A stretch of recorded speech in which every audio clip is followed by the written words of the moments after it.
राधे राधे बंधुरा शुभ रात्रि। संचितास ब्लगे तुम्हादेर अनेक अनेक शुभेच्छा और अनेक अनेक भालोबासा।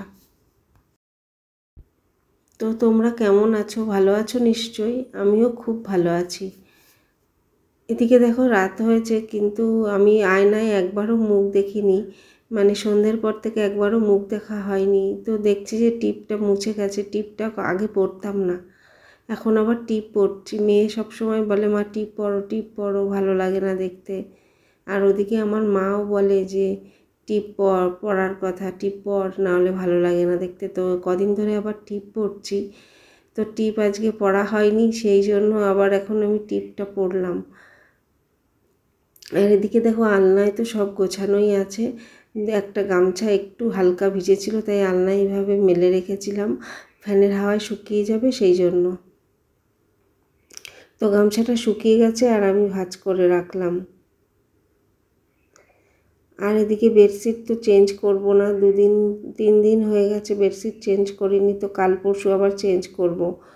তো সকালবেলা উঠে এগুলো কেচে নিলেই হয়, কিন্তু বৃষ্টির জন্য না আর কাচাও হচ্ছে না ঠিকঠাক। আগের বেডশিটটা আজকে কেচেছি, কিন্তু আজকে যেটা চেঞ্জ করব সেটা আবার জড়ো হয়ে থাকবে। বৃষ্টি হচ্ছে, রোদ তো হচ্ছে না যে সঙ্গে সঙ্গে তুলে ভিজিয়ে কেচে দিয়ে শুকিয়ে রাখবো। তো মেঝের উপরে জড়ো হয়ে থাকছে, নয়তো কোনো বাস্কেটের উপরে জড়ো হয়ে থাকছে। তো সেই জন্য আর বেডশিটটা তুলছি না। আজকে না একটু ওলটপালট কাজ করব। ঘর সম্পূর্ণ গোছানো হয়ে গেছে, তাই ঘরটা আগে ঝাড় দিয়ে নোংরাটা একটা সাইড করে রেখে দিয়ে তারপরে আবার ডাইনিং গুছাবো, তারপর আবার ডাইনিং গুছিয়ে নিয়ে তারপরে আবার ডাইনিং ঝাড় দেবো। ওইভাবেই কাজ করব। আসলে কাজ করতে সময় সময় ভালো লাগে না, তো সেই জন্যই একটু ওলটপালট করে এলোপাথারি করে কাজ করি। আর তোমরা তো জানোই আমি একটু ওলটপালট করে কাজ করতে ভালোবাসি। আমার সব কাজ এরকম মাঝে সাঝে উল্টে পাল্টে যায়। পরেরটা আগে করি, আগেরটা পরে করি, এইভাবে কাজটা সম্পূর্ণ করি। তো বন্ধুরা আজকেও হবে ভগবান শ্রীকৃষ্ণের 2-1টি কথা। তো তোমরা দেখতে থাকো, শুনতে থাকো। আর তোমাদের যদি ভিডিওটি ভালো লেগে থাকে তাহলে অবশ্যই লাইক, কমেন্ট, শেয়ার ও সাবস্ক্রাইব করতে ভুলো না। তাহলে আমার ভিডিওটি পৌঁছে যাবে সবার আগে তোমাদের কাছে।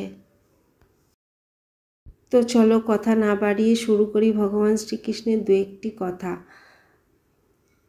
ভগবান শ্রীকৃষ্ণ বলেছেন, কেবলমাত্র স্বার্থ ত্যাগই হলো আনন্দ ও সন্তুষ্টির একমাত্র সহজ পথ।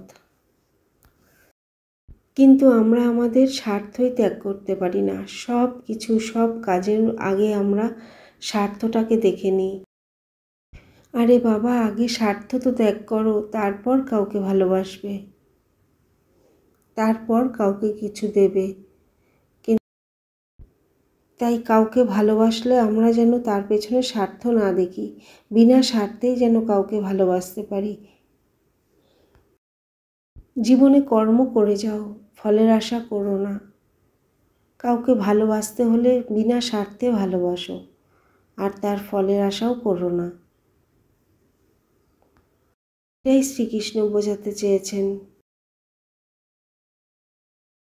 তো বন্ধুরা দেখো, ভগবান শ্রীকৃষ্ণের কথা 2-1টা আলোচনা করতে করতে এদিকে আমার ঘরও ঝাড় দেওয়া হয়ে গেছে, আর বাকি আছে একটু রান্নাঘরে টুকটাক কাজ করা।